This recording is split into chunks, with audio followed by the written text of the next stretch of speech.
Salut à tous, on se retrouve pour l'épisode 3466 du Zap Image. On commence aujourd'hui, ce jeudi 30 octobre, avec des anniversaires et on commence tout d'abord avec le milieu offensif de Nottingham Forest. Il s'agit de Omari Hutchinson. Il fête aujourd'hui ses 22 ans, très bon joueur, bon anniversaire à lui. Antonio Silva, défenseur central du Benfica, il fête également ses 22 ans aujourd'hui, ce 30 octobre. Ou par exemple Crescencio Summerville, l'ailier gauche de West Ham, il fête aujourd'hui ses 24 ans.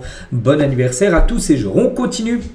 On va parler maintenant de ce qui s'est passé lors de la soirée hier soir. Pas mal de matchs à parler. Et on commence tout d'abord avec la Ligue 1. Il y avait 9 rencontres de Ligue 1 hier soir. Et on va parler des 9 matchs. On commence tout d'abord avec l'équipe du Paris Saint-Germain qui se déplaçait du côté de Lorient. Et le Paris Saint-Germain concède le match nul. Pourtant, ça avait plutôt bien commencé pour le PSG. Un but de Nuno Mendes. Encore buteur Mendes, c'est fou. Donc à la 49e, égalisation de Silva 2 minutes après. Donc voilà, partage des points. Donc pas un bon résultat bien sûr pour le PSG qui est plutôt très performant en Ligue des Champions. C'est fou de dire ça. Et en Ligue 1, c'est plus compliqué pour le PSG qu'enchaîne les contre-performances. Ils ont perdu contre Marseille, ils ont été accrochés contre Strasbourg il y a quelques jours. Ils sont accrochés là contre Lorient lors de cette rencontre. Et Paris perd 2 points et perd aussi Désiré Doué. Parce que Désiré Doué, ça c'est le gros coup dur de la soirée côté Paris Saint-Germain. Regardez, ça fait la une journal d'équipe aujourd'hui. Le Paris Saint-Germain en souffrance du côté de Lorient par rapport au match et aussi par rapport à la perte de Désiré Doué.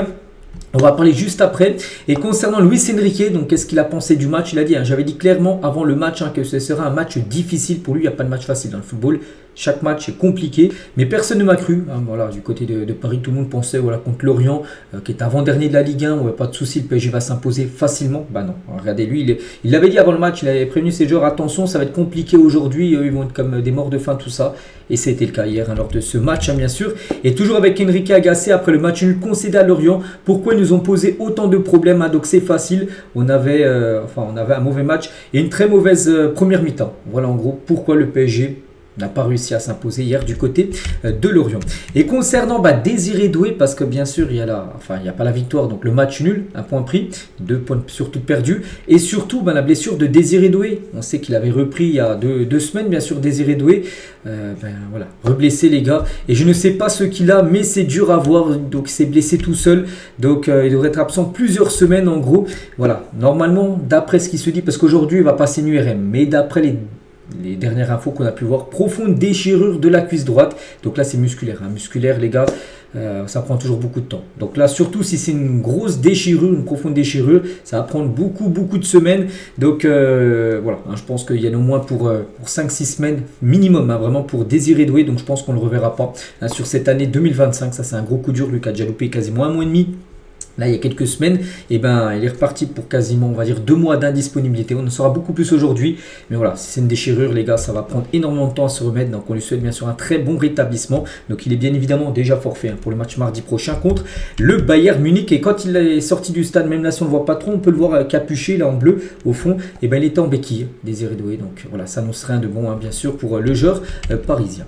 On continue avec les autres rencontres de Ligue 1. Hier, on va parler de l'Olympique de Marseille qui avait l'occasion de repasser leader, vu que le PSG, bien sûr, n'avait pas gagné. En plus, Paris a joué à 19h, donc Marseille qui joue à 21h connaissait déjà le résultat de Paris. Donc, ça avait une victoire à domicile contre Angers.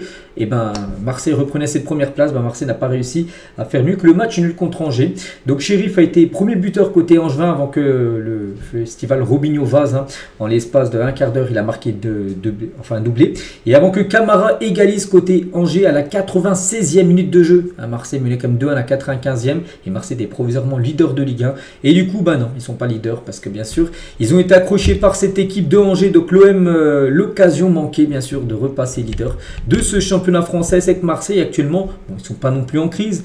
Mais voilà, c'est dans une période un peu délicate. Les 3 derniers matchs, aucune victoire. Donc le nul contre Angers, les 2 dernières défaites bien sûr contre Lens et Sporting. Avant ces 3 matchs-là, il restait sur 5 victoires d'affilée l'équipe de Marseille. Donc il faut retrouver une spirale bien sûr de victoires pour cette équipe de l'OM. N'oubliez pas qu'il jouera contre l'Atalanta Bergame mercredi prochain en Ligue des Champions. On va parler de Robinho Vaz, change le visage de l'OM, donc il a commencé remplaçant, il est entré en jeu à partir de la deuxième mi-temps, regardez, 46e il entre en jeu, 52e buteur et 70e de nouveau buteur. C'est lui qui a inscrit le doublé. Il n'a que 18 ans, ce tout jeune joueur, bien sûr, de l'Olympique de Marseille.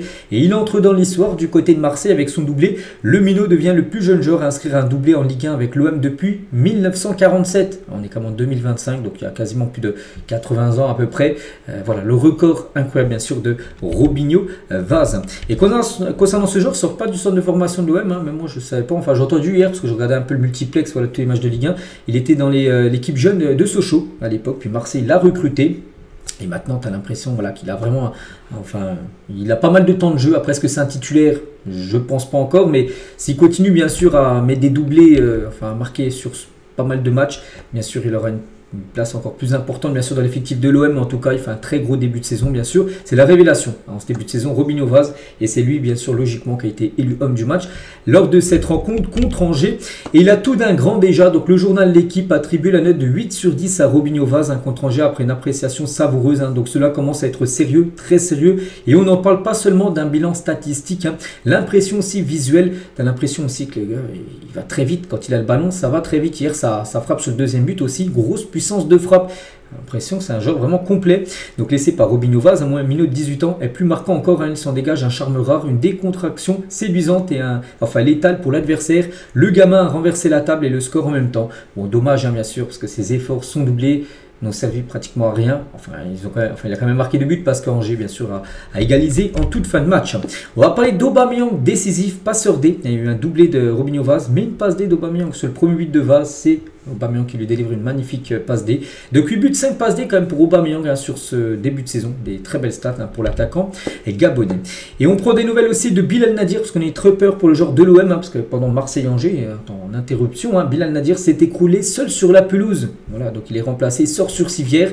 Donc Bilal Nadir hein, a repris connaissance, il est parti à l'hôpital, on espère rien de grave. Donc voilà, 2HB a réagi en conférence de presse hier sur l'état de santé de Bilal Nadir. Donc on attend des nouvelles, hein, bien sûr, du joueur marocain, lui envoie beaucoup de force. On continue avec un autre Olympique, l'Olympique Lyonnais. Là, c'est un match fou. Hein, du côté du Paris FC, c'est au stade Jean-Bouin, vous savez, le stade qui colle le Parc des Princes. 3 partout, mais Lyon, les gars, menaient quand même 3-0 dans le match. Ils se sont pris une remontada. Ils n'ont pas perdu, mais voilà, quand tu gagnes 3-0 à la 58e minute de jeu, normalement, tu dois gagner. Et ben non, hein, parce que 3-3 pour le Paris FC. Donc voilà, bien sûr, ce match complètement fou. À noter que le match a fini à 10 contre 10. Hein. Vinicius a pris rouge hein, côté Olympique Lyonnais et De Smet a pris rouge côté parisien. Donc voilà, c'est surtout le Paris FC hein, qui prend quand même un point miraculeux, bien sûr, face à cette équipe de Lyon. Donc Lyon finit bien sûr avec des regrets. Voilà, quand tu mènes dans 3-0 dans un match, il reste 30 minutes à jouer. Normalement, enfin... 9 fois sur 10, le match est gagné. Bah, pas sur cette rencontre, bien sûr, entre le Paris FC et l'équipe de Lyon. On va parler de Kebal, les gars. Magnifique joueur, on le sait. De toute façon, c'est un magnifique joueur. Il a remporté, souvenez-vous, le prix du joueur du mois de la Ligue 1 pour le mois d'août. Hein. Très bon joueur, les gars. Hier, buteur et passeur D. Son but, hein, c'est celui qui a semé la révolte. Bon, c'est le but du 3-2. Voilà, il reste encore un but pour égaliser, mais il a aussi fait une passe D dans ce match, hein, bien sûr, le joueur algérien. Et du côté de Lyon, donc la célébration des joueurs de Lyon pour rendre hommage à Malik Fofana, blessé dimanche dernier, souvenez-vous, de quand ils ont marqué, je ne sais plus c'était quel but, hein, ils ont sorti son maillot Fofana 11. N'oubliez pas que le joueur belge hein, sera absent pendant de nombreux mois. On continue avec l'AS Monaco qui, eux, réalise la bonne opération, parce que le PSG s'est pas imposé, ni Lyon, ni Marseille, mais en tout cas, ils ont gagné Monaco. Ils ont gagné 5-3 du côté du FC Nantes. Là, ça a été festival de buts. Donc voilà, je n'ai pas cité tous les buteurs, mais on peut voir que par exemple Golovin a marqué un doublé ou Guirassy a marqué un doublé également du côté du FC Nantes. Donc voilà, belle victoire bien sûr de l'AS Monaco. Et Paul Pogba, de grandes chances, donc il n'a pas joué hier, mais il a de grandes chances d'être dans le groupe de Monaco samedi. Donc Monaco joue contre le Paris FC. Donc samedi, ça sera au stade de Louis II. Et Pogba pourrait être dans le groupe. Voilà, donc on attend son premier match, ça pourrait peut-être être samedi pour Paul Pogba.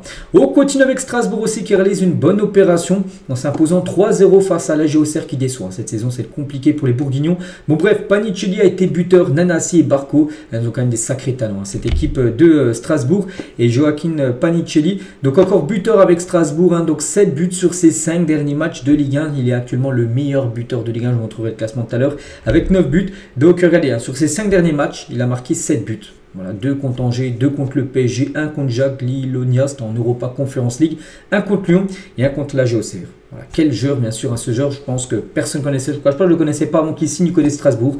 Il a un sacré Voilà, enfin c'est un sacré buteur quand même, hein, cet attaquant qui est très complet, il est très bon des pieds, il est très bon aussi dans le jeu aérien de la tête, où il a marqué quand même pas mal de buts aussi de la tête cette saison. Vraiment une très belle découverte, hein, ce Panichelli. Et concernant ce joueur aussi, Valentin Barco, je ne sais pas s'il y en a qui le connaissaient, mais les gars, c'est quand même un sacré crack, l'un des plus gros cracks du côté de Strasbourg. Et donc hier, buteur et passeur D. Et quand il joue, il se passe toujours quelque chose, les gars, hein, quand il touche le ballon. C'est un joueur, bon, je ne pense pas qu'il restera longtemps à Strasbourg. Il ira peut-être à Chelsea, hein, le club satellite, bien sûr, de Strasbourg. Mais voilà, c'est un sacré joueur aussi. Ce joueur argentin, c'est qu'il y a pas mal d'Argentins du côté de Strasbourg. On continue avec d'autres résultats. Tiens, Nice contre Lille, victoire des Niçois 2-0. Hein, comme Nice, enfin Nice, je dis, hein, c'est un peu une équipe surprenante en Coupe d'Europe. Ils n'arrivent pas à gagner le moindre match en Europa League. Mais en Ligue 1, ils performent. Ils avaient battu non pas Lens, mais Lyon il y a quelques jours. Ils avaient battu également, je ne sais plus, des autres équipes, bien sûr, parce qu'ils sont bien classés. Et là, ils ont battu Lille. Une belle équipe, Lille. Donc 2-0, donc job sur penalty Johnson, buteur en fin de match. Hein, donc belle victoire des Niçois. À noter le gardien de Lille, hein, catastrophique. Une note de 1 sur 10. 1 sur 10. Je sais pas, je n'ai pas vu le match, mais s'il a une note de 1 sur 10, c'est qu'il a été catastrophique. Le cauchemar de Baudard, hein, auteur d'une mauvaise sortie à l'origine d'un penalty avant une relance manquée sur le second but niçois. En gros, les fautifs sur les deux buts. Hein. C'est pour ça que les notes si basses. Donc le gardien du LOSC, Arnaud Baudard, a coulé son équipe ce mercredi. Voilà, c'est quand tu passes à des gardiens comme Lucas Chevalier, bien sûr, Monaco au PSG, Mike Mignon maintenant, qui est parti à l'AC Milan, d'ancien gardien de Lille. Enfin, ce gardien, hier, qui a totalement floppé, c'est vrai que la différence est énorme. Côté niçois, donc on va parler de Diop, buteur sur penalty, en tout cas Sofiane Diop, hein, buteur sur ses 5 derniers matchs de Ligue 1. Et voilà, c'est vrai qu'on en parle peu, mais voilà, regardez, les 5 derniers matchs, à chaque fois buteur, le Paris FC, Monaco, Lyon, Rennes et Lille, et même contre Monaco, il a même marqué un doublé, Lyon, un buteur et passeur D. Donc voilà, on parle peut-être peu de ce joueur, mais actuellement il est dans une très très bonne série. Mais Franck Enza cache avec Sofiane Diop, il veut plus de régularité, il a dit ça avant le match. Hein. Il a encore été buteur, mais il a dit, hein, ce n'est pas parce qu'il a marqué 3 ou 4 fois que mon message est passé avant son but hier. Hein, mon message est sur la régularité et il n'est pas encore passé. S'il était passé, il aurait fait une meilleure seconde période à Rennes. Donc voilà ce qu'il a pu dire en gros sur Diop. Donc là, Rennes, c'était par rapport au dernier match, bien sûr, de Nice, hein, qui s'était imposé face au Stade Rennais. Donc voilà, il veut qu'il soit plus régulier. Bon, en tout cas, il est régulier en étant décisif. Hein, 5 derniers matchs, à chaque fois, il a marqué un but. Et toujours du côté de Nice, hein, je vous avais parlé hier que Jonathan Klaus était forfait pour le match. Hein, pour cause de blessure entre guillemets, parce que du côté de Nice on n'est pas du tout du même avis. Jonathan Klaus serait soupçonné d'avoir fait durer son indisponibilité, donc en gros sa blessure. Voilà, en gros il ne serait pas blessé mais ferait-il d'être blessé, voilà, d'après le journal L'équipe. Hein, donc le français souhaite éviter l'activation automatique de sa prolongation de contrat à partir d'une vingtaine de matchs disputés. Donc s'il joue tant de matchs, il sera obligé de prolonger. C'est un contrat, son contrat sera prolongé automatiquement. Il veut pas ça, lui veut partir. Il voulait partir à Leverkusen l'été dernier, le club l'a bloqué, on va dire. Donc c'est pour ça qu'en gros qu'il ferait exprès d'être blessé pour louper des matchs et pour pas activer sa prolongation. Bon, après c'est ce qui est soupçonné, là on ne sait pas, peut-être il est vraiment blessé, mais ouais, il y a des doutes sur Jonathan Klaus, hein, qui n'a plus joué là depuis quelques matchs. On continue les gars, cette fois-ci avec le FC Metz, hein, qui n'avait pas gagné le moindre match cette saison en Ligue 1. Ça y est, première victoire pour eux. En plus, face à une belle équipe, hein, le Racing Club de Lens, hein, qui a battu Marseille il y a quelques jours. Et c'est je peux commencer son prénom, c'est voilà son nom de famille. Double buteur, en toute fin de match. Hein, tous ces gens en fin de match, 87e, il marque sur penalty, 91e, il met le doublé. Et 92e prend rouge. Hein, je ne sais pas trop ce qu'il a fait. Bon, bref.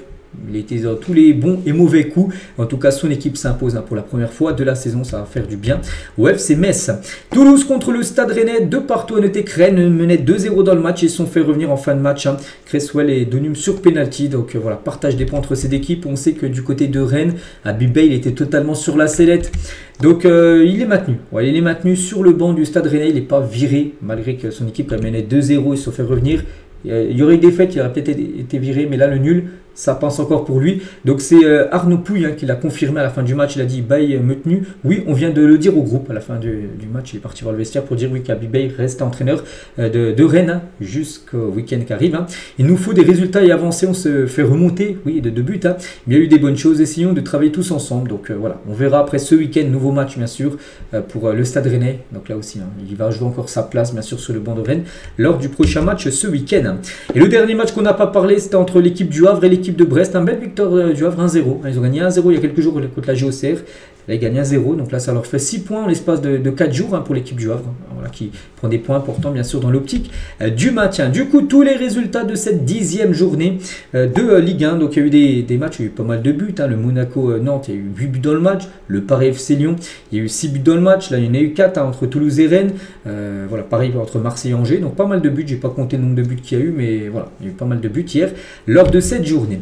Concernant le classement des meilleurs buteurs, donc ça a un peu bougé. Donc, Panicelli a été buteur. Donc, il est à 8, il passe à 9. Seul meilleur buteur. Donc, 2 buts devant Mason Greenwood. Diop a également marqué. Kebal, il a également marqué. Le Paul, je ne sais plus s'il a marqué. Robinho Vaz avec son doublé, maintenant il a 4. Donc, voilà, actuellement, le classement des meilleurs buteurs du côté de la Ligue 1. Et le classement tout court, donc le Paris Saint-Germain, malgré son match nul, reste en tête de cette Ligue 1. Donc c'est Monaco qui réalise la très bonne opération parce que dans les, on va dire dans les 7 premiers, il y a 2 équipes seulement qui ont gagné. Donc Monaco et l'équipe de Strasbourg. Voilà, dans les 7 premiers. Sinon Paris ça fait nul, Marseille ça fait nul, Lyon ça fait nul et Lens s'est incliné. Et Lille s'est incliné également. Donc voilà, belle opération de Monaco comme j'ai dit, et Strasbourg. Donc regardez, c'est très serré, les gars, on passe de 21 points et 19 points. Il y a seulement 2 points d'écart entre le premier et le 6e. Au bout de 10 matchs, les gars, des fois, il y a des saisons, il y a 2-3 ans, le PSG avait déjà 8 points d'avance sur le 2e, que là, il y a seulement 2 points d'écart entre le premier et le 6e. Donc voilà, c'est une Ligue 1 très serrée. Le leader n'a que 2 points d'avance sur le 6e après 10 journées de Ligue 1. Donc le plus faible écart depuis 2010. Ça faisait 15 ans qu'il n'y avait pas un si petit écart, on va dire, entre le premier et le 6e, pour vous dire que la Ligue 1 est serrée cette saison. On va dire peut-être tant mieux, un peu plus de suspense, peut-être que les saisons précédentes. Sinon pour le maintien, les gars, donc Metz, voilà, dernier, mais ils ont gagné, ça leur fait du bien. Donc là, Auxerre et Lorient, aux 3 dernières positions de ce classement.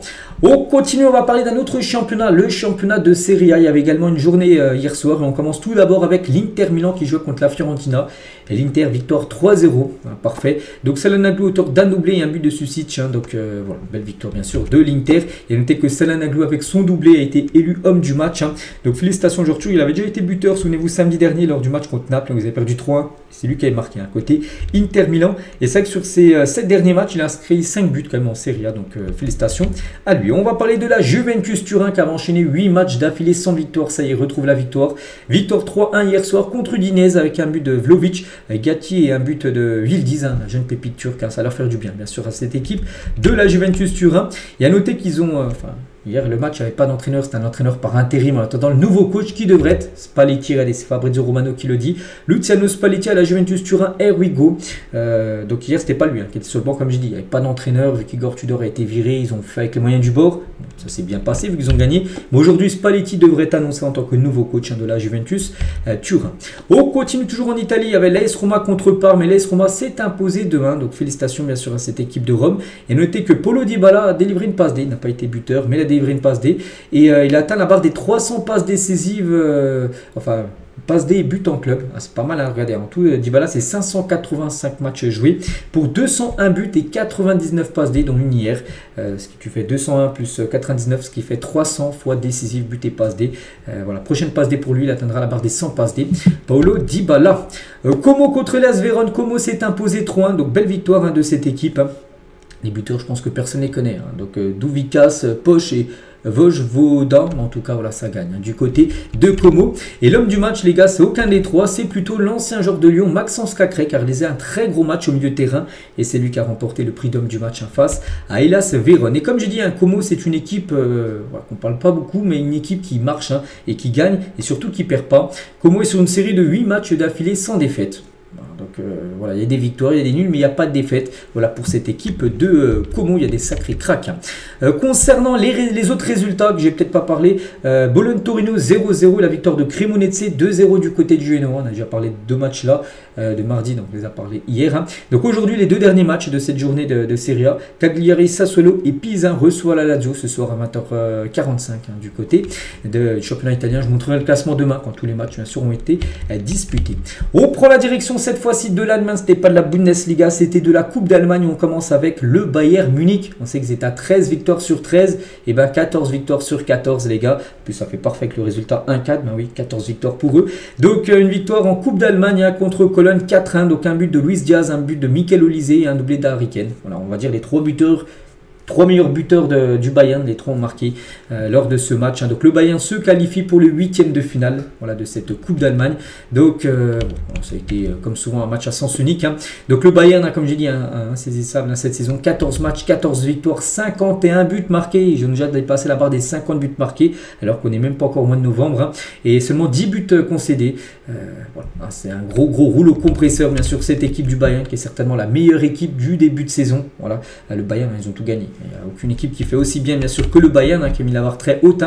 Et concernant Harry Kane, comme je dis, doublé, donc il a marqué son 24e et déjà 25e but cette saison. 25 buts déjà en 17 matchs, 25 buts. On peut même rajouter 3 passes des toutes compétitions confondues. Les stats sont exceptionnels bien sûr pour Harry Kane. S'il y a bien sûr la Bundesliga qui va certainement remporter, s'il y a la Ligue des Champions, les gars, ça sera un grand favori bien sûr, et s'il fait une belle Coupe du Monde, ça sera un grand candidat pour le Ballon d'Or bien sûr, parce que déjà en termes de buts, qu'il est déjà à 25 alors qu'on est seulement en fin octobre, s'il continue cette saison, sur ce roulement-là, il va atteindre la barre des 75 buts. S'il continue, il peut le faire. Il est déjà à 25 sur un tiers de la saison. Il peut atteindre les barres des 75. Bien sûr, Harry Kane, c'est totalement possible. On va parler de Luis Diaz, buteur et passeur dès ce soir en Coupe d'Allemagne. Donc cette saison, toute compétition confondue avec le Bayern, c'est 7 buts et 5 passes D. Lui aussi, les gars, c'est une très belle recrue. Vous savez que Liverpool, qu'on parlait tout à l'heure, ça floppe totalement. En tout cas, lui, il a bien fait peut-être de quitter Liverpool à temps. Parce qu'avec Liverpool, maintenant, ça coule. En tout cas, lui performe énormément. Voilà, buteur et passeur D lors de ce match hier. Le joueur colombien. Et Michael Olise, lui aussi, il a été buteur. Et cette saison, c'est 14 matchs, 7 buts et 7 passes D. Déjà 14 fois décisif en 14 matchs pour le joueur français. Les autres résultats. Du côté de la Coupe d'Allemagne, on peut voir par exemple à Kaiserslautern avec la petite flèche en haut là, c'est les équipes qui passent le tour suivant. Donc Kaiserslautern, Stuttgart Sapais se sont imposés 2-0, Fribourg Sapais se sont imposés 3-1, Leverkusen Sapais se sont imposés 4-2 à Paderborn. A noter que Grimaldo a encore marqué un but sur coup franc, son 4e coup franc cette saison. Un coup franc, les gars, il y a des joueurs qui galèrent à mettre un coup franc. Lui, on a déjà marqué 4 cette saison en l'espace de 3 mois. C'est exceptionnel, bien sûr, Grimaldo. Donc voilà, concernant cette Coupe d'Allemagne. On continue, on prend la direction de l'Angleterre. On va parler de la Coupe de la Ligue. Et on commence avec ce match Liverpool contre Crystal Palace. Et Liverpool, les gars, c'est la crise totale. Donc Liverpool s'est incliné 3-0 contre Crystal Palace. À noter que Arne Slot a énormément fait tourner son équipe vu que c'est un match de Coupe de la Ligue. Et surtout qu'en championnat, ça se passe pas du tout bien. Il y a des gros matchs qui arrivent. Là, il y a le Real Madrid qui arrive. Il y a qui d'autre? Il y a Manchester City aussi qui arrive pour l'équipe de Liverpool. Donc c'est pour ça qu'il a fait tourner son équipe. C'était quasiment l'équipe B qui a été alignée. Mais bon, nous, on regarde voilà, le résultat de Liverpool. C'est un 3-0. Ils se sont inclinés. Donc ça à hauteur d'un doublé et un but de Pinot en fin de match. Donc Nalo a pris rouge. Tu en parleras de Nalo tout à l'heure. Un tout jeune joueur de Liverpool. C'était l'équipe B qui a pris rouge. Bon bref, 3-0 et surtout Liverpool du coup enchaîne une 6e défaite en 7 matchs. Regardez-moi ce bilan les gars. À part la victoire 5-1 contre Francfort, c'était en Ligue des Champions. Voilà. Oui là, Liverpool est en crise bien évidemment. 6 défaites en 7 matchs. Qui l'aurait cru alors qu'en début de saison, il a enchaîné 5 victoires en 5 matchs en première ligue depuis. Mais il n'arrive plus du tout à gagner. Bon, c'était pas de l'appel hier. C'était bien sûr de la Coupe de la Ligue. Mais regardez, Palace les ont battus déjà. Quand ils ont commencé cette mauvaise série, c'est Palace en gros qui leur a infligé la première défaite. Ça avait été en championnat. Et depuis c'est catastrophique pour un club comme Liverpool. Et Arne Slot, il a dit, si vous êtes sur une série de résultats comme celui-ci, avec quasiment que des défaites, si vous jouez pour Liverpool, si vous managez Liverpool, la pression est là, il le sait que la pression est là. Et c'est vrai que si les mauvais résultats continuent, pour l'instant, j'ai pas vu d'infos qu'il était sur la sellette, tout ça. Mais attention, oui, tu as remporté la première ligue saison dernière, mais attention, parce que là, s'il y a encore des mauvais résultats, là, comme je dis, il y a le Real Madrid qui arrive, s'il y a City aussi, s'il y a des mauvais résultats, là, il va commencer à avoir une discussion pour voir si Arne Slot est encore l'homme de la situation du côté de Liverpool. Donc il a dit, oui, la pression est là. Je ne pense pas que cela ait beaucoup changé après cette défaite. Il a toujours bien sûr énormément de pression du côté de Liverpool. Et malgré un mercato à quasiment 500 millions d'euros, c'est ça qui est fou quand même, c'est que Liverpool a recruté les 3 joueurs les plus chers du dernier mercato. Hugo Ekitike, Florian Wirtz, Alexander Isak ont été achetés très cher. Et Arne Slot se plaint des joueurs qu'il avait hier soir. Il a dit, après mes 2 changements ce soir, nous nous sommes retrouvés avec 6 adolescents. Donc des tout jeunes joueurs en gros. Donc voilà. Après c'est lui qui compose l'équipe. C'est lui qui a voulu mettre l'équipe B quasiment lors de ce match. Après voilà, il ne faut pas qu'il se plaigne en gros qu'il n'ait pas de joueurs. Voilà. Actuellement c'est très délicat la situation du côté de Liverpool. Et le jeune Amara Nalo que j'ai dit, il a pris rouge. Donc âgé de 18 ans, disputé 2 matchs en équipe première avec Liverpool. Donc les 2 il a pris rouge. Voilà. Donc il avait déjà joué le 29 janvier 2025. Carton rouge contre le PSV. Il a pu jouer depuis. Il a pris rouge son premier match. Il revient jouer avec l'équipe première. et directement il reprend aussi un rouge. Hein. Il n'a joué que 16 minutes parce qu'à chaque fois il a pris rouge tout simplement. Ce joueur. Et concernant Crystal Palace, parce que Palace, oui, ils ont peut-être joué contre une équipe très remaniée de Liverpool, mais eux ils ont fait le taf. Eux il fallait gagner, ils ont gagné. Ils auraient pu être surpris par l'équipe réserve, pas du tout. Donc Palace, les gars, c'est 3 matchs cette saison, c'est 3 victoires contre Liverpool. Hein. Donc une en championnat, donc une hier en Carabao Cup et une autre, souvenez-vous, lors du Community Shield où ils avaient gagné au tir au but 3-2. Il y a eu 2 partout. Hein. C'est joué au tir au but, donc 3-2 face à Liverpool, c'est en août, tout début de saison, mois d'août. Donc voilà, les 3 victoires en 3 mois. À chaque fois qu'ils jouent à Liverpool, à chaque fois ils arrivent à les battre. Palace, qui est une très bonne équipe, on le sait. Et la bio de Crystal Palace, les gars, après le 3-0 contre Liverpool. Regardez, si vous lisez bien, donc Palace, oui, bon club, bien sûr. Mais là, regardez, ça vous déchirera à nouveau. Ils ont mis ça comme dans leur bio, les gars. Ismaïla Sarr qui a été double buteur hier. Et les 4 derniers matchs d'Ismaïla Sarr contre Liverpool, 5 buts et 3 passes D. Il a été décisif 8 fois sur les 4 derniers matchs contre Liverpool. C'est sa proie favorite. Sarr, les gars, l'équipe comme de Liverpool. C'est fou de dire ça. Et ils les ont comme chambrés. Bon, peut-être ça a été retiré, j'en sais rien. Mais regardez, j'ai pris cette photo juste avant de faire la vidéo. C'est vrai que voilà, il y a bien ce message. En gros, Sarr vous déchirera à nouveau lors du prochain Liverpool. Crystal Palace. Bref, on continue avec d'autres matchs de la Carabao Cup. Il n'y avait pas que Liverpool qui jouait. Sinon, les autres gros sont passés. Il y a que Liverpool qui a floppé. Sinon, City, ça passe. Il joue à Swansea. Victor 3-1. Donc, Doku, Marmoush et Cherki a été buteur. Cherki, il a commencé titulaire. Donc, il a été buteur en toute fin de match. Aaron Cherki, buteur et passeur D. Donc, gros match de la part de l'ancien joueur de l'Olympique Lyonnais de qualification, bien sûr, pour Manchester City. Qualif également pour Arsenal qui joue contre Brighton. Victoire 2-0 des Gunners. Donc, Nwaneri, Bukayo Saka ont été buteurs. Donc, voilà, belle victoire d'Arsenal. Encore un clean sheet pour eux. Je crois qu'ils étaient à 5 matchs d'affilée sans prendre de but. Mais là, c'est le 6e d'affilée sans prendre de but pour Arsenal. Qui est une redoutable équipe, bien sûr. Et concernant un tout jeune joueur, Max Doman, qu'on a déjà parlé il y a quelques temps, entre dans l'histoire parce qu'il a commencé titulaire. Mais il a commencé titulaire à seulement 15 ans. Il a 15 ans, les gars. Avec 15 ans et 302 jours, il devient le plus jeune joueur de l'histoire à débuter un match avec Arsenal. Un match officiel, je vous parle. Voilà, 15 ans et 302 jours, il est déjà titulaire lors d'un match. Donc félicitations, lui un nom à souvenir, bien sûr, ce Max Doman. Ça passe également pour Newcastle contre Tottenham. On se dit oui, Tottenham c'est un gros, ils sont éliminés, mais enfin c'était Newcastle. C'est une belle équipe de Newcastle 2-0.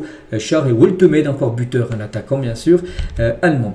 Et la victoire compliquée, mais victoire quand même de Chelsea du côté de Wolverhampton à 4-3 pour les Blues de Chelsea. On peut voir tous les buteurs de la rencontre, donc ça tourne en faveur bien sûr des Blues de Chelsea. À noter que Chelsea a pris rouge, Liam Delap a pris double jaune, donc du coup rouge à la 86e. Et Chelsea, c'est 6 cartons rouges sur les 9 derniers matchs. C'est beaucoup, c'est quasiment un rouge tous les matchs. Enfin, allez, tous les 2 matchs, ils prennent quasiment un rouge. Ça fait énormément, bien sûr, de rouge pour cette équipe de Chelsea qui finit rarement les matchs à 11 contre 11. Du coup, tous les résultats de cette League Cup, 4e tour. Voilà, avec les qualifications bien sûr des grosses équipes à part bien sûr Liverpool. Et on connaît déjà les affiches des quarts de finale de la Carabao Cup. Donc il y aura Arsenal Crystal Palace. Donc Palace après avoir éliminé Liverpool. Là, ils vont se déplacer à Arsenal, qui pour moi Arsenal est bien meilleur actuellement que Liverpool. Donc Arsenal Crystal Palace qui est peut-être le gros morceau, on va dire le gros choc. Il y aura aussi un Cardiff contre Chelsea. City recevra Brentford et Newcastle recevra Fulham. Voilà, concernant cette coupe de la Ligue anglaise. On continue les gars avec toute autre chose. On va parler de Lionel Messi il y a 2 ans, jour pour jour. C'était le 30 octobre 2023. Lionel Messi remportait son 8e ballon d'or. À ce jour, ni un joueur ni un pays n'a réussi à faire mieux que 8 ballons d'or. Voilà, c'était l'exploit bien sûr de Lionel Messi. 8 ballons d'or. Est-ce que ça sera égalé ou surpassé un jour? Je sais pas, peut-être, de toute façon on sera peut-être pas là pour le voir, mais 8 ballons d'or, il a mis la barre quand même très très haute. Son 8e et certainement dernier ballon d'or, on ne le voit plus gagner maintenant de ballon d'or. Donc il a gagné ce 8e et dernier ballon d'or par rapport bien sûr à la Coupe du Monde qu'il a remporté quelques mois avant. Donc là on était au mois d'octobre 2023 et quelques mois avant, en décembre 2022 bien sûr, la Coupe du Monde où il avait gagné bien sûr avec l'Argentine, ce qui lui a valu bien sûr c'est ce ballon d'or. On continue, on va parler d'un gros coup dur pour le FC Barcelone. On peut même dire que c'est une catastrophe parce que Pedri est le meilleur joueur du Barça. Il y a peut-être qui pensent à Lamine Yamal, tout ça. Non, Lamine Yamal n'est pas bon actuellement. Pedri, on sait que c'est la pièce maîtresse. Et ben il souffre d'une blessure musculaire. Musculaire, c'est pas bon les gars, ça prend beaucoup de semaines à se remettre. En attendant les examens, il paraît peu probable qu'il rejoue avant la prochaine trêve. De toute façon, il n'aurait pas pu jouer déjà les prochains matchs parce qu'il est pris rouge contre le Real. Puis en plus il est blessé, donc voilà, il va purger bien sûr sa suspension, mais en étant blessé, il va louper aussi des autres matchs. Après à noter que le joueur a disputé quand même 49 matchs d'affilée avec le Barça et l'Espagne. Donc 49 matchs, lui à chaque fois titulaire. Il y a un moment, ça allait coincer, bien sûr. Donc, ça a coincé, bien sûr, pour Pedri, qui a dû se blesser lors du dernier match contre le Real Madrid, où il a beaucoup fait d'efforts. Et il sera finalement absent entre 6 à 7 semaines. Donc, il manquera un minimum de 8 matchs, dont ceux contre Chelsea et l'Atlético Madrid. Regardez, donc là, il y a Elche dimanche, Bruges, Celta Vigo, l'Athletic Club, Chelsea, Alaves, l'Atlético Madrid et Real Betis devraient louper tous ces matchs-là. Pedri, ça, c'est un gros coup dur, bien sûr, pour le Barça, tellement qu'on connaît l'importance, bien sûr, du milieu espagnol. Toujours du côté du Barça, on va parler aussi de Lamine Yamal, qu'on a beaucoup parlé ces derniers jours. Il essaye de se faire un peu plus discret, Lamine Yamal, par rapport à toute la tourmente qu'il y a eu autour de lui avec le Classico. Donc Lamine Yamal ne se sent pas en sécurité chez lui, ce qui explique son souhait de déménager. On a parlé il y a quelques jours que Lamine Yamal souhaite acheter l'ancienne maison de Piqué et Shakira, voilà, plutôt comme ça. Donc à plus de 11 millions d'euros dans la banlieue de Barcelone, un quartier très sécurisé, tout ça. Donc en gros, il souhaiterait aller là-bas parce qu'il souhaite déménager, parce qu'il ne se sent pas en sécurité dans sa maison ou dans son appartement. Je sais pas où il habite actuellement. Le joueur a eu un incident de sécurité récemment et a eu la sensation que quelqu'un souhaitait s'introduire chez lui. Voilà. Donc une fausse alerte dans les faits, mais le joueur a été atteint psychologiquement ce jour-là. Voilà, que quelqu'un a essayé de rentrer chez lui, tout ça. Et c'est pour ça qu'il a entamé des recherches d'une nouvelle maison qui devrait être beaucoup plus sécurisée. Voilà en gros pourquoi il veut déménager tout simplement. Lamine Yamal.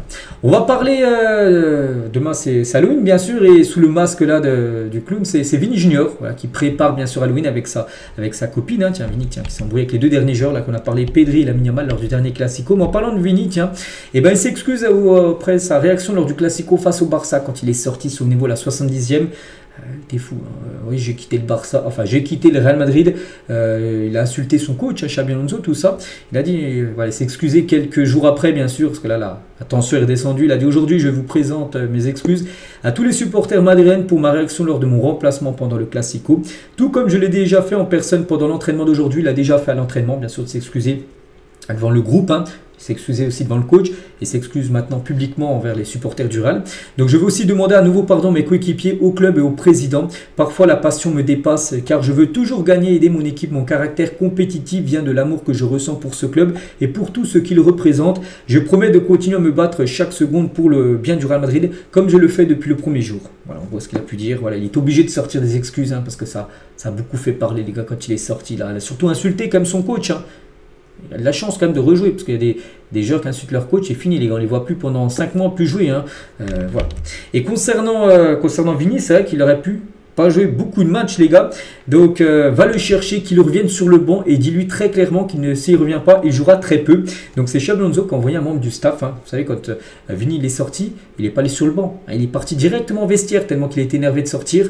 Donc Xabi a dit à un de ses gars de son staff, va le chercher dans le vestiaire, dis-lui qu'il revienne vite sur le banc, par respect bien sûr, parce que le match n'était pas fini, il reste encore 20 minutes. Voilà, s'il ne veut pas revenir, en gros il ne jouera plus les prochains matchs. Donc foudrage, le Brésilien a cédé au bout de la 3e tentative du staff. 3 fois le membre du staff lui a dit il faut que tu viennes, vraiment viens, sinon tu ne vas plus jouer. Et il est quand même revenu à Vini, sinon les gars, sinon il n'aurait certainement pas joué les prochains matchs. Donc voilà, c'était très chaud, bien sûr, entre les deux. Dès que les deux se sont expliqués, on apprend ça d'après As, que Vini et Xabi Alonso se sont réconciliés à l'entraînement. Ils ont pu parler pendant de longues minutes pour apaiser bien sûr la situation de ce qui s'est passé pendant le Classico. On va parler de Kylian Mbappé va prochainement recevoir le soulier d'or au Bernabéu. Donc normalement ça sera demain vendredi, il y aura une cérémonie en début d'après-midi qui sera organisée pour remettre le soulier d'or de Kylian Mbappé qui a remporté saison dernière. Le Real Madrid a organisé une cérémonie pour ce premier prestigieux titre, bien sûr pour le français. Toujours du côté du Real, on va parler de Endrick. On sait qu'Endrick devrait partir en janvier prochain. Regardez, Fabrizio Romano confirme les gars que Lyon les gars serait actuellement l'équipe la mieux placée pour s'offrir Endrick. L'Olympique Lyonnais négocie avec Endrick pour un prêt cet hiver. Le Brésilien est ouvert pour une signature à Lyon. C'est Fabrizio Romano qui le dit. Donc s'il le dit les gars, c'est qu'il ne dit pas des paroles en l'air. Donc oui, déjà une chose qui est quasiment sûre, c'est qu'Endrick devrait bien partir. Après on se demande où. Et ben ça pourrait être l'Olympique Lyonnais. Donc ce sera un prêt comme ça. Voilà, il part 6 mois à Lyon puis il reviendrait dès le 1er juillet prochain au Real Madrid. Donc le but surtout c'est d'avoir du temps de jeu. Voilà, parce qu'on pense qu'il jouera beaucoup plus à Lyon que son temps de jeu au Real qui est inexistant. Il ne joue pas. Je ne sais même pas s'il a joué une minute cette saison. Le jeune Endrick. Et un prêt d'une demi-saison d'Endrick cet hiver coûtera 4,5 millions d'euros à Lyon en gros. Pour ce genre d'opération, le club accueillant, donc Lyon par exemple, doit prendre en charge la moitié du coût du transfert et du salaire d'Endrick. Voilà, n'oubliez pas que le Real Madrid avait payé Endrick 35 millions d'euros pour un contrat de 6 ans et le Brésilien est payé 3 millions d'euros par an. Donc tout ça font qu'en gros Lyon devra payer s'ils veulent Endrick pendant on va dire 6 mois. un peu moins de 5 millions d'euros pour l'avoir en prêt. On continue, on va parler d'un ancien joueur du Real Madrid, c'est Rames Rodriguez, le joueur colombien. Il va quitter son club de Léon en décembre prochain, le club là où il joue. Je trouve que c'est d'être au Mexique, si je ne me trompe pas, le club Léon. Bon bref, il devrait partir les gars en décembre prochain, c'est la fin de saison, il devrait partir. Il devrait chercher un nouveau club avant la Coupe du Monde 2026 qui va disputer bien sûr avec la Colombie, qui est déjà qualifiée de la Colombie. Donc pourquoi pas un retour de Rames Rodriguez en Europe dès décembre prochain. Un autre joueur aussi qui pourrait partir de son club en décembre, enfin plutôt en janvier on va dire, c'est Lucas Paqueta. Paqueta veut quitter West Ham dès cet hiver parce que West Ham c'est compliqué. Le club est actuellement 19e de Première Ligue. West Ham, voilà, ils ont gagné je crois un match, un nul, puis ils ont perdu 8 matchs en Première Ligue, c'est une catastrophe. Voilà, Lucas Paqueta veut changer de club tout simplement dès le mercato de janvier. Chelsea souhaite prolonger le contrat de Malo Gusto. Cette prolongation pourrait également s'accompagner d'une grosse augmentation de salaire concernant le défenseur droit français. Discussion en cours entre toutes les parties pour prolonger tout simplement l'ancien joueur de l'Olympique lyonnais. Et on finit aujourd'hui les gars avec Aaron Ramsey, ancien joueur, je crois qu'il a joué à Arsenal, il a joué un peu partout en Première Ligue. Donc recherche désespérément sa chaîne disparue depuis 2 semaines. Qu'est-ce que je ne ferais pas pour te serrer dans mes bras une dernière fois. Donc le Gallois qui évolue désormais au Pumas Unam, donc une équipe mexicaine, a lancé un appel sur les réseaux sociaux offrant plus de 20 000 $ à quiconque apporterait une aide décisive pour retrouver en gros sa chaîne perdue. Et son club l'a même autorisé à manquer les 4 derniers matchs de leur équipe de Pumas pour qu'ils puissent participer aux recherches et retrouver bien sûr sa chaîne. On espère qu'ils puissent la retrouver tout simplement. Le joueur gallois, donc voilà les gars ce qu'il y a à dire aujourd'hui. J'espère que ça vous a plu. On se retrouve nous demain. Demain on est vendredi bien sûr demain et demain il y a des matchs demain soir bien sûr. Ça reprend les gros championnats. Et moi je vous laisse les gars, je vous souhaite une très bonne journée et à demain.